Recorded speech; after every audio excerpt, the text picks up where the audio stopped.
Hi friends, రోజు ఈ వీడియోలో మనం 5 డిసెంబర్ 2025లో విడుదలైన ధురంధర్ అనే యాక్షన్ క్రైమ్ మూవీ ఎక్స్ప్లెనేషన్ ని చేసుకోబోతున్నాం. ఇక లేట్ చేయకుండా స్టోరీలోకి వెళ్ళిపోదాం. ధురంధర్ మూవీ స్టోరీ ముఖ్యంగా 1999 అండ్ 2001లో జరిగిన టెర్రరిస్ట్ అటాక్స్ పై ఆధారితం. ఎందుకంటే ఫ్రెండ్స్, మీకు ఇండియా హిస్టరీ తెలిస్తే మీకు తెలుసు 1999 అండ్ 2001 ఈ 2 సంవత్సరాల్లో ఇండియాపై చాలా పెద్ద అటాక్స్ జరిగాయి. వాటిలో మొదటిది ప్లేన్ హైజాక్ అండ్ రెండవది పార్లమెంట్ అటాక్. అండ్ ఫ్రెండ్స్, ఈ అటాక్స్ ను పాకిస్తాన్ దేశం బ్యాకప్ ఉన్న టెర్రరిస్ట్ గ్రూప్స్ చేశాయి. కానీ అన్నీ తెలిసినా ఇండియా డైరెక్ట్ గా ఏమీ చేయలేకపోయింది. అండ్ అది ఎందుకంటే అప్పట్లో పాకిస్తాన్ దేశానికి ఇతర దేశాల నుంచి చాలా సపోర్ట్ ఉండేది, ముఖ్యంగా యుఎస్ఏ అండ్ గల్ఫ్ దేశాల నుంచి. కానీ ఇప్పుడు ఇండియా అప్పట్లో పాకిస్తాన్ నుంచి తనను తాను డైరెక్ట్ గా ప్రొటెక్ట్ చేసుకోలేకపోతుండటంతో ఇండియా మిషన్ ధురంధర్ ని స్టార్ట్ చేసింది. అండ్ ఫ్రెండ్స్, ఈ పూర్తి మూవీలో మనం ఈ మిషన్ ధురంధర్ నే చూస్తాం. కాబట్టి మీకు ఈ మూవీ కోర్ కాన్సెప్ట్ అర్థమైతే ఇప్పుడు మూవీ స్టోరీని స్టార్ట్ చేద్దాం. కాబట్టి friends, Dhurandhar movie story 30 December 1999 నుంచి స్టార్ట్ అవుతుంది. మూవీ మొదటి సీన్ లో మనం అజయ్ సన్యాల్ ని కలుస్తాం. అతను అప్పటి India intelligence bureau director. And ఈ క్యారెక్టర్ ని మూవీలో ఆర్ మాధవన్ పోషించాడు. వాస్తవానికి ఇక్కడ మనకు తెలుస్తుంది, అప్పట్లో ఇండియా నుంచి ఆఫ్ఘనిస్తాన్ వెళ్తున్న ఒక ఫ్లైట్ ఆఫ్ఘనిస్తాన్ కాండహార్ ఎయిర్పోర్ట్ కి చేరగానే జైష్ ఏ మొహమ్మద్ అనే పాకిస్తానీ టెర్రరిస్ట్ గ్రూప్ దాన్ని హైజాక్ చేస్తుంది. అండ్ ఆ ప్లేన్ లో ఉన్న అందరు ఇండియన్ సివిలియన్స్ ని హాస్టేజులుగా చేస్తారు. అండ్ వారి డిమాండ్ ఏమిటంటే ఇండియా వారి సహచర టెర్రరిస్టులను రిలీజ్ చేస్తేనే ఇండియన్ సివిలియన్స్ ని విడుదల చేస్తామని. ఎందుకంటే కొంతకాలం ముందు ఇండియా చాలా మంది టెర్రరిస్టులను పట్టుకుంది. అండ్ ఈ హైజాక్ బేసికల్ గా వారిని విడిపించడానికే. ఇప్పుడు ఇండియా వద్ద ఏ ఆప్షన్ లేదు. కాబట్టి ఇండియన్ ఇంటెలిజెన్స్ బ్యూరో డైరెక్టర్ అయిన అజయ్ సైన్యాల్, రా చీఫ్, ఫారెన్ మినిస్టర్ అండ్ ఇలాంటి ఇతర అందరూ కలిసి ఒక హై లెవెల్ మీటింగ్ చేస్తారు. అండ్ ఆ మీటింగ్ లో నిర్ణయించబడుతుంది, పాకిస్తాన్ను లోపల నుంచి వీక్ చేయడం అండ్ ఇండియాను దాని నుంచి కాపాడటానికి కేవలం ఒక్క మార్గమే ఉంది. అండ్ ఆ మార్గం మిషన్ ధురంధర్. ఇప్పుడు ఫ్రెండ్స్, ఈ మిషన్ ధురంధర్ బేసికల్ గా ఇండియా యొక్క మాస్టర్ ప్లాన్. దాని ద్వారా ఇండియా వారు తమ అత్యంత సమర్థ ఏజెంట్ ని పాకిస్తాన్ లోపలికి పంపుతారు. అండ్ దాని ద్వారా పాకిస్తాన్ను ఇంటర్నల్ గా వీక్ చేస్తారు. అండ్ అందుకే ఈ మీటింగ్ లో మిషన్ ధురంధర్ కు అనుమతి వచ్చిన వెంటనే మిషన్ స్టార్ట్ అవుతుంది. ఇప్పుడు తరువాత సీన్ షిఫ్ట్ అవుతుంది. అండ్ తదుపరి సీన్ లో ఆఫ్ఘనిస్తాన్ లో రణ్వీర్ సింగ్ ని చూస్తాం. అండ్ మనకు తెలుస్తుంది, రణ్వీర్ సింగే ఇండియా ఏజెంట్. అతను మిషన్ ధురంధర్ ని పాకిస్తాన్ లో ఆపరేట్ చేస్తాడు. అంటే అతనే ధురంధర్. ఇప్పుడు ఫ్రెండ్స్, ఈ మిషన్ స్టార్ట్ అయిన వెంటనే మనం చూస్తాం, రణ్వీర్ సింగ్ అయిన ఇండియా ఏజెంట్ పేరు హంజా అలీ అని పెట్టబడుతుంది. అండ్ ఈ హంజా అలీని ముందు ఆఫ్ఘనిస్తాన్ కు పంపుతారు. తరువాత అతను తన ఐడెంటిటీని బలూచిస్తాన్ వాడిగా మార్చుకుని పాకిస్తాన్ లోకి ఎంటర్ అవుతాడు. ఇప్పుడు ఫ్రెండ్స్, మీకు బలూచిస్తాన్ గురించి తెలియకపోతే నేను చెప్తాను. బలూచిస్తాన్ బేసికల్ గా పాకిస్తాన్, ఆఫ్ఘనిస్తాన్ అండ్ ఇరాన్ మధ్య ఉన్న రీజియన్. మీరు ఇప్పుడు మ్యాప్ లో చూడవచ్చు. అయితే మోడర్న్ టైంలో బార్డర్స్ వల్ల ఈ బలూచిస్తాన్ ఏరియా 3 దేశాల్లో విడిపోయింది. కానీ ఫ్రెండ్స్, బలూచిస్తాన్ లో ఉండే ప్రజలను పాకిస్తానీలు ద్వేషిస్తారు. ఇంకా పాకిస్తాన్ లో ఉన్న బలూచిస్తాన్ భాగంలో కూడా మిగతా ప్రజలు చాలా ద్వేషిస్తారు. అండ్ అందుకే బలూచిస్తాన్ లో చాలా మంది రెబెల్స్ ఉన్నారు. వారు ప్రతిసారి తమను పాకిస్తాన్ నుంచి స్వతంత్రం చేసుకోవడానికి ప్రయత్నిస్తారు. దానికి రెస్పాన్స్ గా Balochistan Baloch rebels and Pakistani military and ISI మధ్య ఎప్పుడూ ఫైట్ ఉంటుంది. అండ్ ఈ ఫైట్ లో ఐఎస్ఐ అండ్ పాకిస్తానీ మిలిటరీ వారు రోజూ బలూచిస్తాన్ రెబెల్స్ ని చంపుతూనే ఉంటారు. అండ్ ఫ్రెండ్స్, నేను మీకు బలూచిస్తాన్ హిస్టరీ ఇక్కడ ఎందుకు చెప్పానంటే, రణ్వీర్ సింగ్ అయిన హంజా అలీ ఒక బలూచిస్తాన్ బలూచ్ రెబెల్ గా లోపలికి వచ్చాడు. అండ్ మూవీలో అతని ఈ బలూచ్ ఐడెంటిటీ అతని మిషన్ లో చాలా పెద్ద రోల్ ప్లే చేస్తుంది. ఇప్పుడు ఫ్రెండ్స్, రణ్వీర్ సింగ్ అయిన హంజా అలీ పాకిస్తాన్ లోపలికి ఎంటర్ అయిన వెంటనే అతను డైరెక్ట్ గా కరాచీకి వస్తాడు. అండ్ కరాచీలో కూడా డైరెక్ట్ గా లియారీకి వస్తాడు. ఇప్పుడు ఫ్రెండ్స్, ఈ లియారీ టౌన్ పాకిస్తాన్ లో చాలా పాపులర్ టౌన్. అండ్ ఇప్పుడు ఈ లియారీ టౌన్ మూవీకి చాలా ముఖ్యమైంది. కాబట్టి మీరు ఈ టౌన్ గురించి జాగ్రత్తగా తెలుసుకోండి. ఇప్పుడు రణ్వీర్ సింగ్ లియారీ టౌన్ లోకి వచ్చిన వెంటనే అతనక్కడ ఇండియా మరో ఏజెంట్ ని కలుస్తాడు. ఆ ఏజెంట్ చాలా సంవత్సరాలుగా అక్కడ జ్యూస్ షాప్ నడుపుతున్నాడు. అండ్ ఆ ఏజెంట్ తో పాటు మరో 2-3 ఏజెంట్స్ ఉన్నారు. వారందరూ కలిసి పనిచేస్తారు. అండ్ అక్కడి నుంచి వచ్చే సమాచారాన్ని ఇండియాకు పంపుతారు. కానీ ఇప్పుడు ఈ అందరూ ధురంధర్ మిషన్ పూర్తి చేయడానికి హంజాకు సహాయం చేస్తారు. ఇప్పుడు ఇక్కడ హంజా మరో ఏజెంట్ ని కలిసినప్పుడు, అంటే పాకిస్తాన్లో జ్యూస్ షాప్ నడుపుతున్న వాడిని అతను కలిసిన తర్వాత ఆ ఏజెంట్ హంజాకు సహాయం చేస్తాడు అండ్ అతను సంవత్సరాలుగా ఈ పూర్తి టౌన్ గురించి ఏమేం తెలుసుకున్నాడో అన్నీ హంజాకు చెప్తాడు. అతను హంజాకు చెప్తాడు, మనం ఈ పూర్తి మిషన్ కోసం పాకిస్తాన్ లియారీ టౌన్ ని ఎందుకు ఎంచుకున్నామంటే ఈ పూర్తి లియారీ తనలో తాను ఒక ప్రత్యేక సామ్రాజ్యం అండ్ అందుకే ఈ పూర్తి లియారీని రూల్ చేసేవాడికి పూర్తి కరాచీపై రాజ్యం ఉంటుంది అండ్ పూర్తి కరాచీని రూల్ చేసేవాడికి పూర్తి పాకిస్తాన్ పై రాజ్యం ఉంటుంది అండ్ అందుకే లియారీపై ఎవరి పట్టు ఉంటే వారి పట్టు పూర్తి పాకిస్తాన్ పై. ఈ ఏజెంట్ హంజా అయిన రణ్వీర్ సింగ్ కు చెప్తాడు, ఈ పూర్తి లియారీలో టోటల్ 3 డాన్స్ ఉన్నారు. వారి ముగ్గురి పేర్లు అర్షద్ పప్పు, బాబు డకైత్ అండ్ మూడవది రెహమాన్ డకైత్. అతన్ని రెహమాన్ బలూచ్ అని కూడా అంటారు అండ్ అది ఎందుకంటే ఈ మూడవ డాన్ అయిన రెహమాన్ బలూచ్ ఒక బలూచిస్తాన్ ఫ్యామిలీకి చెందినవాడు అండ్ అందుకే రెహమాన్ బలూచ్ బలూచిస్తాన్ ప్రజలను సపోర్ట్ చేస్తాడు అండ్ ఎప్పుడూ వారి హక్కుల గురించి మాట్లాడుతాడు. మిగతా ఫ్రెండ్స్, ఈ రెహమాన్ బలూచ్ అనేవాడు మరో డాన్ అయిన బాబు డకైత్ కు నాజాయిస్ కొడుకు. కానీ పెద్దయ్యాక రెహమాన్ డకైత్ కు తెలిసిన వెంటనే బాబు డకైత్ తన నాజాయిస్ తండ్రి అని తెలిసినప్పుడు అతను తన తల్లినే చంపేస్తాడు. మిగతా ఫ్రెండ్స్, ఈ పూర్తి లియారీలో రెహమాన్ డకైత్ పూర్తి 1/3 భాగాన్ని రూల్ చేస్తాడు అండ్ మిగతా 2/3 భాగాలను బాబు డకైత్ అండ్ అర్షద్ పప్పు రూల్ చేస్తారు అండ్ రెహమాన్ డకైత్ ని డీల్ చేయడానికి బాబు డకైత్ అండ్ అర్షద్ పప్పు ఇద్దరూ కలిసి పనిచేస్తారు. ఇప్పుడు ఇక్కడ లియారీలో హంజా ప్లాన్ ఏమిటంటే ఇప్పుడు అతను బలూచ్ గా వచ్చాడు కాబట్టి అతను రెహమాన్ డకైత్ గ్యాంగ్ లోకి ఎంటర్ అవుతాడు అండ్ గ్యాంగ్ లోకి ఎంటర్ అవ్వడానికి అతనికి చాలా త్వరగా అవకాశం కూడా వస్తుంది. ఇప్పుడు అది ఎందుకంటే రెహమాన్ డకైత్ కు 2 కొడుకులున్నారు. ఒక కొడుకు 8 నుంచి 10 ఏళ్లు అండ్ మరో కొడుకు 19-20 ఏళ్లు అండ్ ఈ రెహమాన్ డకైత్ పెద్ద కొడుకు ఫ్రెండ్ పెళ్లి కొన్ని రోజుల్లో జరగబోతోంది అండ్ ఇప్పుడు ఆ పెళ్లిలో రెహమాన్ డకైత్ కొడుకు హాజరు కాబోతున్నాడు అండ్ అందుకే అర్షద్ పప్పు అండ్ బాబు డకైత్ ప్లాన్ ఏమిటంటే వారు వారి ఆడమాని పంపి రెహమాన్ డకైత్ పెద్ద కొడుకుని చంపేస్తారు. ఇండియా ఏజెంట్స్ ఈ గురించి అన్నీ తెలుసుకుంటారు అండ్ అందుకే వారికి తెలుసు కొన్ని రోజుల్లో జరగబోయే పెళ్లిలో రెహమాన్ డకైత్ పెద్ద కొడుకుని చంపుతారు అండ్ అందుకే హంజా అండ్ ఇతర ఏజెంట్స్ ప్లాన్ చేస్తారు ఆ ఫైరింగ్ లోనే రెహమాన్ డకైత్ పెద్ద కొడుకు ప్రాణాలను కాపాడి ఆ విషయం చూపించి రెహమాన్ డకైత్ ముందు హీరో అవుతారు. అంటే అలా చేసి వారు రెహమాన్ డకైత్ ట్రస్ట్ ని గెలుచుకుంటారు అండ్ అతని గ్యాంగ్ లో సులభంగా జాయిన్ అవుతారు. ఇప్పుడు తరువాత పెళ్లి జరిగే రోజు హంజా అండ్ ఇతర ఏజెంట్స్ ఆ పెళ్లిలో వెయిటర్లుగా పనిచేస్తారు. ఎందుకంటే వారి షాప్ కే అక్కడ ఫుడ్ కాంట్రాక్ట్ వచ్చింది అండ్ అందుకే కొంతసేపటి తరువాత రెహమాన్ డకైత్ కొడుకు ఎంట్రీ అవుతుంది. కానీ హంజా అండ్ ఇతర ఏజెంట్స్ చూస్తారు అక్కడ రెహమాన్ డకైత్ కొడుకు ఒంటరిగా రాలేదు, కానీ అతను తన చిన్న తమ్ముణ్ణి కూడా తీసుకుని వచ్చాడు అండ్ అందుకే హంజా అండ్ ఇతర ఏజెంట్స్ ఆలోచించి ఇబ్బంది పడతారు.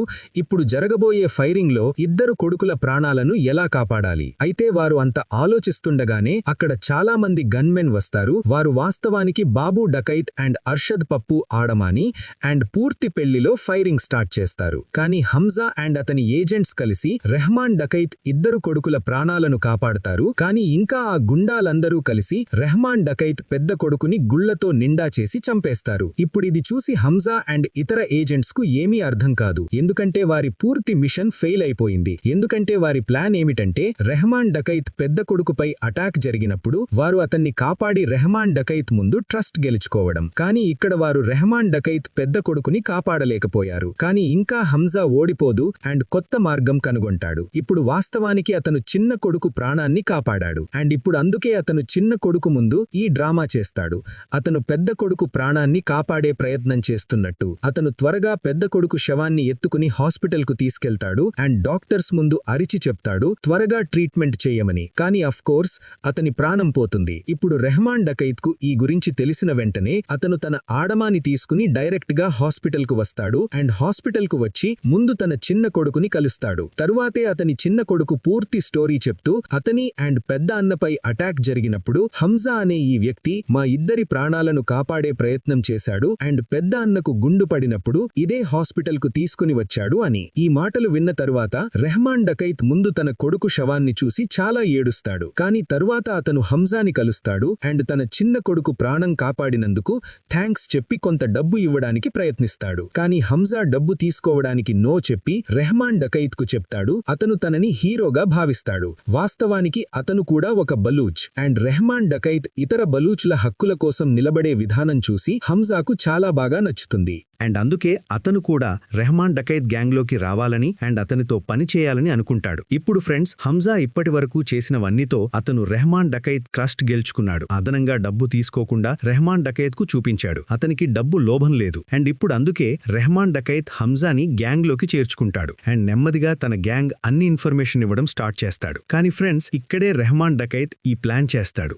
ఇప్పుడు అతను బాబు డకైత్ని చంపేస్తాడు. ఎందుకంటే అతని ఆడమాన్ని అతని పెద్ద కొడుకు ప్రాణం తీసుకున్నారు. కానీ ఫ్రెండ్స్, రెహమాన్ డకైత్ ఏవైనా చేయడానికి ముందు మనం చూస్తాం, ఆనే హాస్పిటల్లో రెహమాన్ డకైత్ని కలవడానికి లియారీ టౌన్ పాలిటీషియన్ వస్తాడు. అండ్ ఈ పాలిటీషియన్ బేసిక్గా అక్కడి ఎంపీ ఎమ్మెల్యే టైప్. అండ్ ఈ పాలిటీషియన్ పూర్తి లియారీ టౌన్లో రెహమాన్ డకైత్కు సపోర్ట్ ఇచ్చాడు. అతనిక్కడొచ్చి రెహమాన్ డకైత్ కొడుకు శవాన్ని చూసి రెహమాన్ డకైత్కు భరోసా ఇస్తాడు. అండ్ అతనితో పాటు రెహమాన్ డకైత్ ని ఆపుతూ చెప్తాడు, ఇప్పుడు ఎలక్షన్స్ చాలా దగ్గరలో ఉన్నాయి, అందుకే ఇప్పుడు ఏ బాట కూడా తీసుకోకండి and Babu డకైత్ pi A attack చేయకండి. ఎందుకంటే అలా చేస్తే ఎలక్షన్స్ లో అతను ఓడిపోవచ్చు. అండ్ ఎలక్షన్స్ లో ఓడిపోతే రెహమాన్ డకైత్ కు కూడా చాలా నష్టం. ఇప్పుడు ఫ్రెండ్స్, ఈ మాట చెప్పి ఆ పాలిటీషియన్ రెహమాన్ డకైత్ ని ఆపుతాడు. కానీ తర్వాత రెహమాన్ డకైత్ ప్రతిరోజూ తనలో తాను కాలుతూ ఉంటాడు. అండ్ అతను తన కొడుకు మరణానికి ఎలా పగ తీర్చుకోవాలో ఆలోచిస్తాడు. ఇలా ఒకరోజు ఆవేశంలో రెహమాన్ డకైత్ తన అందరూ ఆడమాన్ని కూర్చోబెట్టి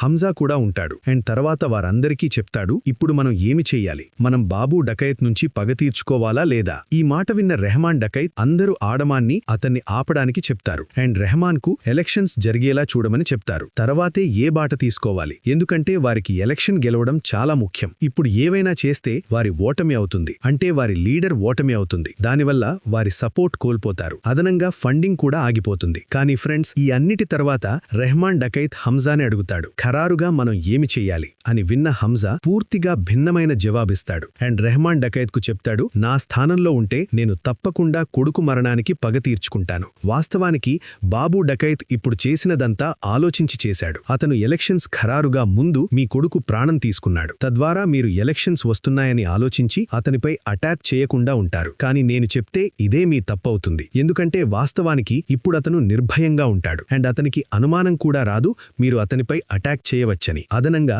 ఎలక్షన్స్ గెలవడం గురించి మాట్లాడితే మీరు అతనిపై అటాక్ చేయకపోతే ఎలక్షన్స్ మీరైనా ఓడిపోతారు. అండ్ అది ఎందుకంటే మీ కొడుకు ప్రాణం తీసుకొని అండ్ మిమ్మల్ని ఎలక్షన్స్ వరకు చతికిల పడేసి అతను ఇది సాబితు చేశాడు. బాబు డకైత్ రెహమాన్ డకైత్ కంటే చాలా పవర్ఫుల్. అండ్ రెహమాన్ డకైత్లో ఇప్పుడు ఏ పవర్ మిగలలేదు. అండ్ అందుకే మీరు నా మాట వింటే మీరు బాబు డకైత్ని ఇప్పుడే ఖతం చెయ్యాలి. తద్వారా మీ పగ పూర్తవుతుంది. అదనంగా పూర్తి లియారీలో ఈ మెసేజ్ వెళుతుంది, ఈ పూర్తి రీజియన్లో రెహమాన్ డకైత్ కంటే పైన ఎవరూ లేరు అని. ఇప్పుడు రెహమాన్ డకైత్ హంజా మాటతో అంగీకరిస్తాడు. అండ్ అందుకే అతను ప్లాన్ చేస్తాడు, ఇప్పుడు అతను బాబు డకైత్ అండ్ అతని పూర్తి గ్యాంగ్ పై అటాక్ చేసి అందర్నీ ఖతం చేస్తాడు. ఇప్పుడు అలా చేయడానికి వారు పూర్తి ప్లానింగ్ చేస్తారు. అండ్ ఒక్కొక్కరిగా బాబు డకైత్ అందరూ ఆడమాన్ని ఫీల్డింగ్ సెట్ చేసి ఒకేసారి అందర్నీ ఖతం చేస్తారు. అండ్ బాబు డకైత్ గురించి మాట్లాడితే అతన్ని హంజా, రెహమాన్ డకైత్ అండ్ రెహమాన్ డకైత్ ఖాస్ ఆడమానైన అతని కజిన్ అయిన ఉజేర్ అందరూ కలిసి ఖతం చేస్తారు. వారందరూ బాబు డకైత్ ని కొట్టి కింద పడేసి తర్వాత రెహమాన్ డకైత్ బాబు డకైత్ ని ఇనుపతో కొట్టి చంపేస్తాడు. అండ్ ఇలా రెహమాన్ డకైత్ తన కొడుకు మరణానికి పగ తీర్చుకుంటాడు. ఇప్పుడు తర్వాతే ఎలక్షన్స్ జరుగుతాయి. అండ్ ఎలక్షన్స్ లో మనం చూస్తాం, ఆ పూర్తి ఎలక్షన్స్ లో ఆ పాలిటీషియన్ అయిన జమీల్ జమాలీ పూర్తి మెజారిటీతో గెలుస్తాడు. కానీ ఫ్రెండ్స్, జమీల్ జమాలీ గెలుపు జరిగి అతన్ని విక్టరీ స్పీచ్ కోసం పిలిచినప్పుడు అప్పుడు పబ్లిక్ ని చూసి అతను అర్థం చేసుకుంటాడు, లియారీ అందరూ ప్రజలు అతని కంటే రెహమాన్ డకైత్ ని ఎక్కువ ఇష్టపడతారు. అండ్ అందుకే రేపు రెహమాన్ డకైత్ పాలిటిక్స్ లోకి వస్తే అతని కుర్చీ ప్రమాదంలో పడవచ్చు. ఇప్పుడు ఫ్రెండ్స్,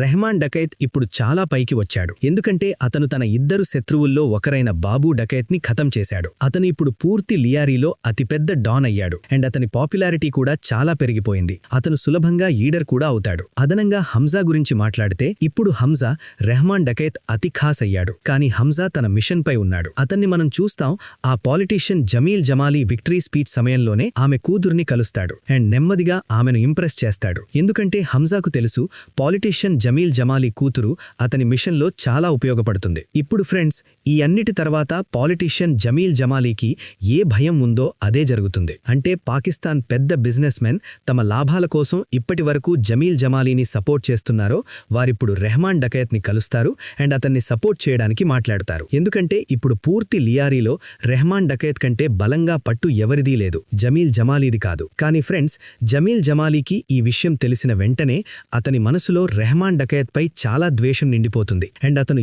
ఏమైనా చేసి రెహమాన్ డకయత్ని డౌన్ చేయడానికి ప్రయత్నిస్తాడు. ఇప్పుడు తర్వాతే రెహమాన్ డకయత్ అండ్ ఈ ఇద్దరు పెద్ద బిజినెస్ మెన్ మీటింగ్ ఫిక్స్ అవుతుంది. అక్కడ మనకు తెలుస్తుంది ఈ ఇద్దరు పెద్ద బిజినెస్ మెన్ అన్నదమ్ములు. వారిని ఖానీ బ్రదర్స్ అంటారు. ఈ ఇద్దరు వాస్తవానికి పాకిస్తాన్లో చాలా రాంగ్ వర్క్స్ చేసి చాలా డబ్బు సంపాదిస్తారు. ఉదాహరణకు హవాలా ద్వారా బ్లాక్ మనీని వైట్ చేయడం and fake Indian notes print చేసి ఇండియాలో సప్లై చేసి ఇండియా కరెన్సీని వీక్ చేసి ఇండియాకు నష్టం కలిగించడం. అయితే ఫ్రెండ్స్, ఈ అన్నిటి మధ్యలో మనం నోటీస్ చేస్తాం రణవీర్ సింగ్ అయిన హంజా తన ఇతర ఏజెంట్స్తో కలిసి ఏ పెద్ద ఇన్ఫర్మేషన్ వస్తే దాన్ని ఇండియాకు పంపుతాడు. అండ్ ఇప్పటి వరకు అతనికి అతిపెద్ద ఇన్ఫర్మేషన్ ఏమిటంటే పాకిస్తాన్ ఇద్దరు బిజినెస్ మెన్ అన్నదమ్ములు అయిన Khani brothers India fake 500 and 100 notes print చేసి ఇండియాలో సప్లై చేసి ఇండియా కరెన్సీని వీక్ చేసి ఇండియాకు నష్టం కలిగించడం. అయితే ఫ్రెండ్స్, తర్వాత సీన్లో మనం చూస్తాం రెహమాన్ డకైత్ హంజా, ఉజేర్ అండ్ కొంతమంది ఖాస్ ఆడమాన్ని తీసుకొని ఖానీ బ్రదర్స్ తో మీటింగ్ కు వస్తాడు. అక్కడ ఖానీ బ్రదర్స్ అతన్ని ఐఎస్ఐ హెడ్ తో పరిచయం చేస్తారు. ఇది వాస్తవానికి ఐఎస్ఐ యొక్క చాలా పెద్ద ఏజెంట్. అతని పేరు మేజర్ ఇక్బాల్. అండ్ ఫ్రెండ్స్, ఈ మేజర్ ఇక్బాల్ ని మూవీలో అర్జున్ రాంపాల్ పోషించాడు. అండ్ నిజం చెప్పాలంటే మూవీలో వీరి యాక్టింగ్ నాకు అత్యంత ఐకానిక్ గా అనిపించింది. ఈ ఐఎస్ఐ మేజర్ ఇక్బాల్ ఇక్కడ రెహమాన్ డకయత్ తో మీటింగ్ చేసి అతనికి చెప్తాడు అతనికి రెహమాన్ డకయత్ నుంచి చాలా ఆయుధాలు కావాలి. కానీ విషయం ఏమిటంటే అతనికి రష్యన్ అండ్ అమెరికన్ మేడ్ ఆయుధాలు కావాలి. ఎందుకంటే వాస్తవానికి అతని ప్లాన్ ఏమిటంటే రష్యన్ అండ్ అమెరికన్ మేడ్ ఆయుధాలను తీసుకుని తమ దేశ టెర్రరిస్ట్ గ్రూప్స్కి ఇచ్చి ఆ టెర్రరిస్టుల ద్వారా ఇండియాలో టెర్రర్ పెంచడం. ఉదాహరణకు సివిలియన్స్ ని చంపడం, బాంబ్ బ్లాస్ట్లు చేయడం అండ్ ఇలాంటి ఇతర పనులు. ఇప్పుడు ఫ్రెండ్స్, ఈ మీటింగ్లో కూర్చున్న అందరికీ తెలుసు ఇలాంటి రష్యన్ అండ్ అమెరికన్ మేడ్ ఆయుధాలు బలూచిస్తాన్ నుంచి వస్తాయి. ఎందుకంటే బలూచిస్తాన్ హెడ్ వద్ద ఈ ఆయుధాల యాక్సెస్ ఉంది. కానీ ఫ్రెండ్స్, ఇప్పుడు ఐఎస్ఐ అండ్ బలూచిస్తాన్ రెబెల్స్ మధ్య ఎప్పుడూ శత్రుత్వం ఉంటుంది అండ్ వారు రోజూ బలూచ్ రెబెల్స్ ని చంపుతూనే ఉంటారు. అందుకే ఐఎస్ఐ డైరెక్ట్ గా వారితో డీల్ చేయలేదు. అండ్ అందుకే ఐఎస్ఐ మేజర్ ఇక్బాల్ కోరుకుంటాడు రెహమాన్ డకైత్ వారి కోసం బలూచ్ రెబెల్స్ తో డీల్ చేసి ఆ ఆయుధాలను తెచ్చి ఇవ్వాలని. బదులుగా అతను ఎంత డబ్బు చెప్తాడో ఇవ్వడానికి సిద్ధం. అండ్ ఫ్రెండ్స్, రెహమాన్ డకైత్ కూడా, ఎందుకంటే రెహమాన్ డకైత్ తాను బలూచ్ కాబట్టి అతను తన గ్యాంగ్ లో బలూచ్లను ఉంచుకుంటాడు అండ్ బలూచ్ రెబెల్స్ కోసం చాలా పని చేస్తాడు. అండ్ అందుకే బలూచిస్తాన్ అందరూ బలూచ్ రెబెల్స్ రెహమాన్ డకైత్ ని మెస్సియాలాగా చూస్తారు అండ్ అతన్ని చాలా గౌరవిస్తారు. దానివల్ల ఆ ప్రజలు రెహమాన్ డకైత్ కు ఆయుధాల కోసం ఎప్పుడూ నో అని చెప్పరు. ఇప్పుడు రెహమాన్ డకైత్ ఈ డీల్ కు ఓకే చెప్తాడు. దాని తర్వాత రెహమాన్ డకైత్ తన ఆడమాన్ని తీసుకుని డైరెక్ట్ గా బలూచిస్తాన్ వెళ్తాడు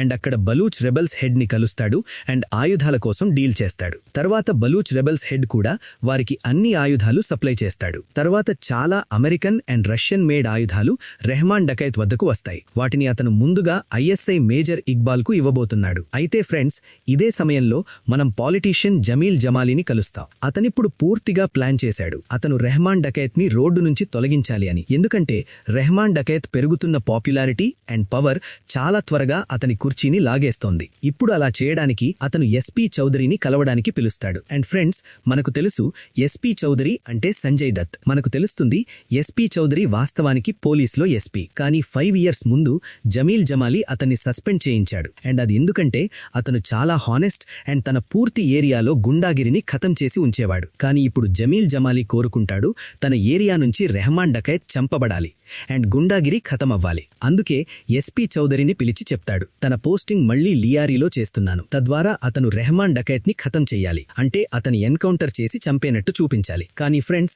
ఎస్పీ చౌదరి జమీల్ జమాలీతో అలా చేయడానికి నో అని చెప్తాడు. అండ్ అదెందుకంటే అతను జమీల్ జమాలీకి చెప్తాడు లియారీలో ఉన్న అందరు పోలీసులు పూర్తిగా రెహమాన్ డకైత్ జేబులో ఉన్నారు. అందుకే నేను రెహమాన్ డకైత్ ని పట్టుకోవడానికి లేదా ఎన్కౌంటర్ చేయడానికి పోలీసులను తీసుకెళ్తే అతను నా పోలీసుల ద్వారానే నన్ను చంపేయిస్తాడు. అండ్ అందుకే నాకు నా సొంత టీం ఇవ్వాలి. ఆ టీంలోని వారిని నేనే ఎంచుకుంటాను.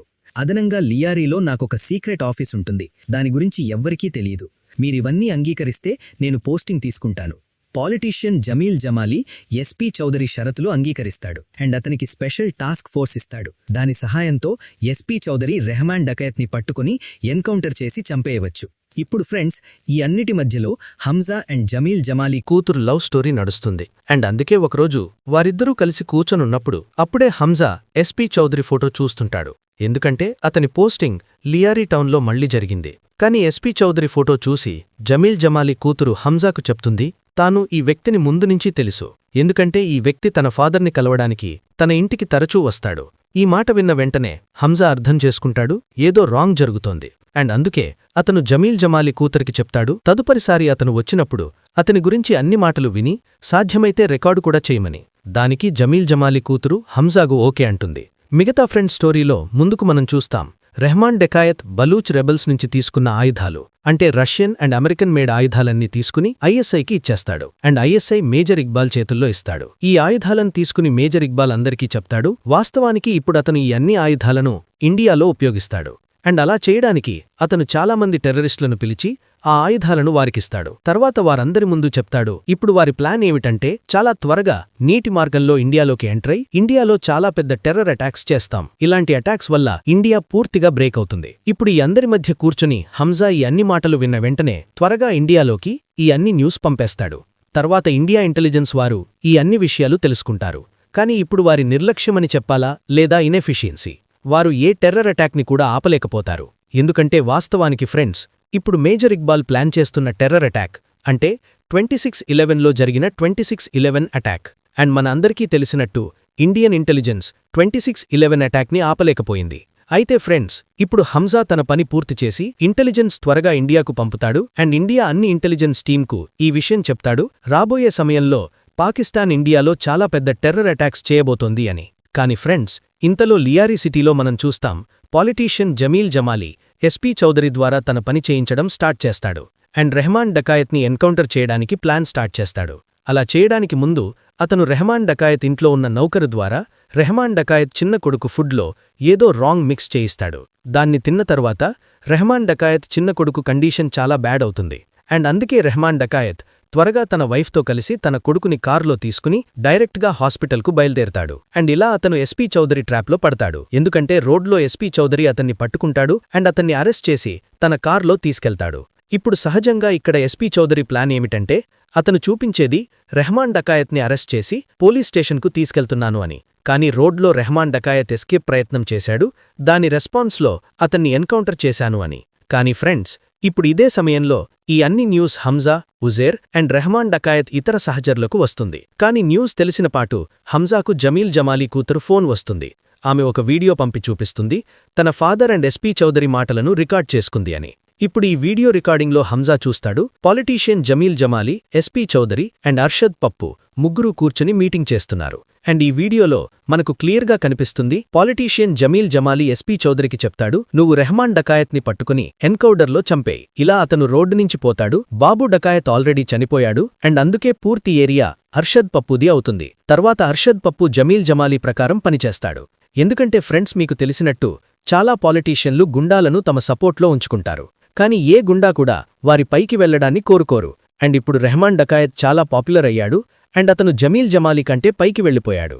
అందుకే జమీల్ జమాలి ఇప్పుడు అతన్ని రోడ్డు నుంచి తొలగించి తన పని అర్షద్ పప్పుతో చేయించుకోవాలనుకుంటాడు.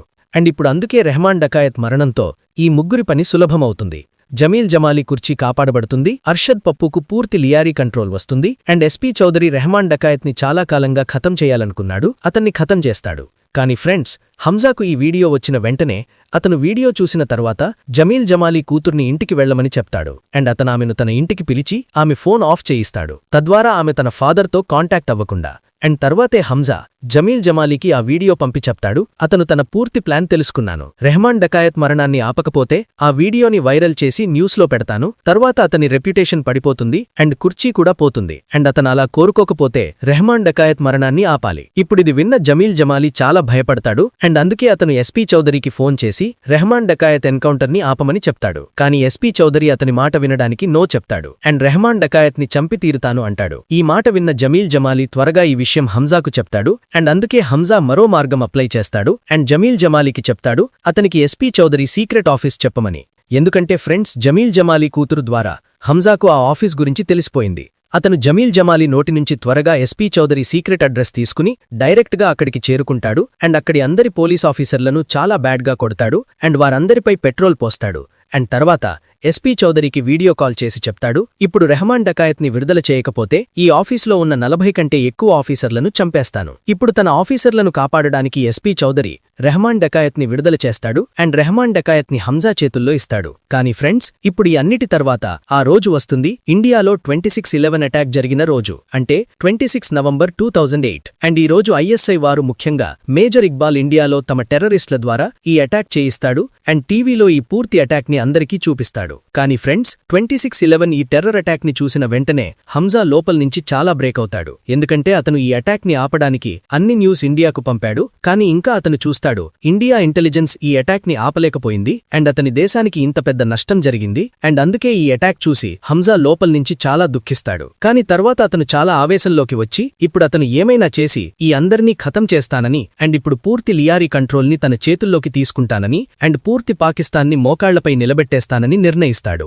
కానీ సహజంగా ఫ్రెండ్స్, హంజా ఇలాంటి పని బలంతో కాకుండా అకల్తోనే చేయగలడు. అండ్ ఇప్పుడు అందుకే అతను ముందు రెహమాన్ డకాయత్ ని రోడ్డు నుంచి తొలగించడానికి అండ్ పూర్తి లియారీపై కంట్రోల్ తీసుకోవడానికి ప్లాన్ చేస్తాడు. ఇప్పుడు అలా చేయడానికి అతను పాలిటీషియన్ జమీల్ జమాలీని కలుస్తాడు అండ్ అతనికి చెప్తాడు, నాకు తెలుసు నువ్వు రెహమాన్ డకాయత్ ని రోడ్డు నుంచి తొలగించాలనుకుంటున్నావు అండ్ ఇప్పుడు ఈ పనిలో నేను నీకు సహాయం చేస్తాను. హంజా జమీల్ జమాలీకి చెప్తాడు, నీ కూతురు నన్ను ప్రేమిస్తోంది, అందుకే నువ్వు ఆమెతో నా పెళ్లి చేయించు, తర్వాత నేను నీ అల్లుడవుతాను అండ్ నీ అల్లుడైన తర్వాత మనమందరూ కలిసి రెహమాన్ డకాయత్ ని రోడ్డు నుంచి తొలగించి అతన్ని చంపేస్తాం. తర్వాత పూర్తి లియారీపై నా కంట్రోల్ ఉంటుంది అండ్ ఇప్పుడు నేను నీ అల్లుణ్ణి కాబట్టి నా ద్వారానే నీ కంట్రోల్ ఉంటుంది. అంటే పవర్ వచ్చినా అది మన ఫ్యామిలీలోనే వస్తుంది, అంటే నీ చేతుల్లోనే. ఇప్పుడు పాలిటీషియన్ జమీల్ జమారీకి హంజా మాట సరైనదిగా అనిపిస్తుంది అండ్ అందుకే అతను తన కూతురు పెళ్లి హంజాతో చేయిస్తాడు, అతన్ని తన అల్లుడిగా చేసుకుంటాడు అండ్ తర్వాత ఎస్పీ చౌదరితో కలిసి ప్లాన్ చేస్తారు. ఇప్పుడు అందరూ కలిసి రెహమాన్ డకాయత్ ని రోడ్డు నుంచి తొలగిస్తాం. ఇప్పుడు తర్వాత ఐఎస్ఐ మేజర్ ఇక్బాల్ రెహమాన్ డకాయత్ నుంచి మరిన్ని ఆయుధాలు తెప్పిస్తాడు అండ్ అందుకే వారు నిర్ణయిస్తారు, ఆ ఆయుధాలను చాలా త్వరగా వారికిస్తాం. కానీ ఇప్పుడు ఆ డెలివరీ తీసుకోవాల్సిన రోజే రెహమాన్ డకాయత్ కు ఒక నీటి డ్యామ్ ఇనాగ్రేషన్ ఉంటుంది అండ్ అందుకే అతను ఇనాగ్రేషన్ కు వెళ్తాడు. అండ్ అదే సమయంలో డెలివరీ కోసం హంజా, ఉజేర్ అండ్ మిగతా సహచరులను పంపేస్తాడు. దానివల్ల ఈ రోజు రెహమాన్ డకాయత్తో చాలా తక్కువ మంది మాత్రమే ఉంటారు అండ్ అందుకే ఈ రోజు రెహమాన్ డకాయత్ ని చంపించడానికి పర్ఫెక్ట్ డే అవుతుంది. అండ్ అందుకే అతను ఎస్పీ చౌదరితో మాట్లాడి రెహమాన్ పూర్తి ఫీల్డింగ్ సెట్ చేయిస్తాడు అండ్ రెహమాన్ని కార్లో కూర్చోబెట్టి జంగల్ మార్గంలో సున్నమైన రోడ్డుకు తీసుకెళ్తాడు. ఇప్పుడు ఒకేసారి ఇంత ఎక్కువ అన్యాయమైన విషయాలు చూసి రెహమాన్ డకాయత్ కు డౌట్ వస్తుంది అండ్ అందుకే హంజాని కార్ ఆపమని అండ్ మిగతా సహచరులను పిలవమని చెప్తాడు. కానీ హంజా అతని మాట వినడు అండ్ కార్ని కంటిన్యూస్ గా నడిపిస్తాడు. ఈ విషయం చూసి రెహమాన్ డకాయత్ అర్థం చేసుకుంటాడు, అతను తనని మోసం చేస్తున్నాడు అండ్ బహుశా తనని చంపించాలనుకుంటున్నాడు. దానివల్ల రెహమాన్ డకాయత్ నడుస్తున్న కార్లోనే హంజాపై అటాక్ చేస్తాడు. కానీ ఇంకా హంజా ఏదోలా కార్ని ముందుకు తీసుకెళ్లి కార్ని ఢీకొట్టి తాను కార్ నుంచి దిగి పరిగెట్టిపోతాడు. తర్వాతే ఎస్పీ చౌదరి అండ్ అతని పూర్తి టాస్క్ ఫోర్స్ టీం అక్కడికి వచ్చి రెహమాన్ డకాయత్ అండ్ అతనితో ఉన్న ఒకరిద్దరు ఆడమాన్ని అటాక్ చేస్తారు. కానీ ఫ్రెండ్స్, ఈ షూటౌట్ జరిగిన రెహమాన్ డకాయత్ త్వరగా పరిగెత్తి జంగల్లోకి వెళ్లి హంజాని వెంబడిస్తాడు, తద్వారా అతన్ని చంపి తన పగ తీర్చుకోవాలని. మిగతా ఇక్కడ ఇంతలో మనం చూస్తాం, ఎస్పీ చౌదరి పూర్తి టీం కలిసి రెహమాన్ డకాయత్ సహచరులను చంపేస్తారు అండ్ తర్వాత ఎస్పీ చౌదరి కూడా రెహమాన్ డకాయత్ వెంబడి వెళ్తాడు. అంటే ముందు హంజా, అతని వెనుక రెహమాన్ డకాయత్ అండ్ రెహమాన్ డకాయత్ వెనుక ఎస్పీ చౌదరి. తర్వాత జంగల్లో మనం చూస్తాం, ఎస్పీ చౌదరి అండ్ రెహమాన్ డకాయత్ మధ్య ఎదురుపడటం జరుగుతుంది అండ్ ఈ ఎదురుపడటం మధ్యలో హంజా అక్కడికి వస్తాడు. తర్వాత ఇద్దరూ కలిసి రెహమాన్ డకాయత్ పై భారీగా పడతారు అండ్ చివరికి ఎస్పీ చౌదరి రెహమాన్ డకాయత్ గొంతులో గుండు కాలుస్తాడు. అండ్ ఇక్కడే మనకు తెలుస్తుంది, ఎస్పీ చౌదరి రెహమాన్ డకాయత్ తలకు బదులు గొంతులో అండ్ అది కూడా సైడ్ లో గుండు ఎందుకు కాల్చాడు. అదే సమయంలో ఒక ఫ్లాష్ బ్యాక్ వస్తుంది. ఆ ఫ్లాష్ బ్యాక్ లో మనం చూస్తాం, ప్లానింగ్ సమయంలోనే హంజా ఎస్పీ చౌదరికి చెప్పాడు, వారు రెహమాన్ డకాయత్ ని పట్టుకుని చంపబోయే సమయంలో ఎస్పీ చౌదరి గుండు కాల్చాలి, కానీ గుండు పడ్డ తర్వాత కూడా రెహమాన్ డకాయత్ సగం గంట వరకు బ్రతికి ఉండేలా చూడాలి. అండ్ ఫ్రెండ్స్, అది ఎందుకంటే అది మనకు ముందుకు తెలుస్తుంది. వాస్తవానికి రెహమాన్ డకాయత్ గుంటులో గుండు పడగానే హంజా తన ప్లాన్ స్టార్ట్ చేస్తాడు అండ్ రెహమాన్ డకాయత్ ని తన భుజంపై ఎత్తుకుని రోడ్లో ఒక రిక్షాను ఆపి డైరెక్ట్ గా హాస్పిటల్ కు వెళ్తాడు అండ్ రిక్షా వాళ్ళ ముందు అలా చూపిస్తాడు, రెహమాన్ డకాయత్ కు ఎస్పీ చౌదరి గుండు కాల్చాడు అండ్ తాను అంటే హంజా అతని ప్రాణం కాపాడే ప్రయత్నం చేస్తున్నాను అని. అడిషనల్ గా రోడ్లోనే ఉజేర్కు ఫోన్ చేసి అందరి సహచరులకు అదే స్టోరీ చెప్తాడు, ఎస్పీ చౌదరి అన్నకు గుండు కాల్చాడు అండ్ నేను అతన్ని హాస్పిటల్ కు తీసుకెళ్తున్నాను అని. తర్వాత అతన్ని హాస్పిటల్ కు తీసుకెళ్తాడు. కానీ అఫ్కోర్స్ హాస్పిటల్ చేరే లోపే రెహమాన్ డకాయత్ ప్రాణం పోతుంది. కానీ ఇక్కడ హంజా ప్లాన్ పూర్తిగా సక్సెస్ అవుతుంది. ఎందుకంటే తర్వాత అన్ని న్యూస్ ఛానల్స్ లో అదే న్యూస్ నడుస్తుంది, ఎస్పీ చౌదరి రెహమాన్ డకాయత్ కు గుండు కాల్చాడు అండ్ హంజా అతని ప్రాణం కాపాడే ప్రయత్నం చేశాడు. అండ్ ఈ విషయం చూపించి హంజా పూర్తి లియారీ సిటీలో హీరో అవుతాడు అండ్ ఎవరికి ఈ విషయం గురించి ఏ డౌట్ కూడా రానివ్వడు, అతను స్వయంగా రెహమాన్ డకైత్ ని చంపించాడని. ఇప్పుడు ఫ్రెండ్స్, ఈ మూవీ ఎండింగ్లోకి వస్తుంది. అక్కడ మనకు మళ్ళీ ఇండియా సీన్ చూపిస్తారు. అండ్ మనకు తెలుస్తుంది ఆఖరికి హంజా ఎవరు. అండ్ తర్వాత మనకు తెలుస్తుంది హంజా అసలు పేరు జస్కీరత్ సింగ్ రంగి అని. అతను తన పూర్తి ఫ్యామిలీని కోల్పోయిన వ్యక్తి. అండ్ అతనికి స్వయంగా ఉరి శిక్ష కూడా రాబోతోంది. కానీ అదే సమయంలో ఐబీ డైరెక్టర్ అయిన అజయ్ సన్యాల్ అతన్ని కలుస్తాడు. అండ్ అతనికి దేశానికి ఉపయోగపడే అవకాశమిస్తాడు. దాన్ని జస్కీరత్ సింగ్ అంగీకరిస్తాడు. అండ్ తర్వాత అతను ఇండియా ఏజెంట్ అయి పాకిస్తాన్లోకి వెళ్లి మిషన్ ధురంధర్ని పూర్తి చేస్తాడు. కానీ ఫ్రెండ్స్, ఇప్పుడు ఈ స్టోరీ ఇక్కడే ముగుస్తుంది. కానీ మూవీ ముగిసినప్పుడు మనకు చెప్తారు, ఇప్పుడు ఈ మూవీ ముగిసింది కానీ ఈ మూవీ స్టోరీ ముగియలేదు. అండ్ అదెందుకంటే వచ్చే సంవత్సరం మార్చి నెలలో ఈ మూవీ సెకండ్ పార్ట్ వస్తుంది. అండ్ అదేలో ఈ ధురంధర్ పూర్తి స్టోరీ ముగుస్తుంది. ఫ్రెండ్స్, మా ఎక్స్ప్లెనేషన్ నచ్చితే తప్పకుండా ఒక లైక్ ఇవ్వండి. ఛానల్కు కొత్తగా వచ్చిన వారైతే సబ్స్క్రైబ్ చేసుకోండి. తప్పకుండా ఈ సినిమాపై మీ అభిప్రాయాన్ని కామెంట్ బాక్స్లో రాయండి. Thank you.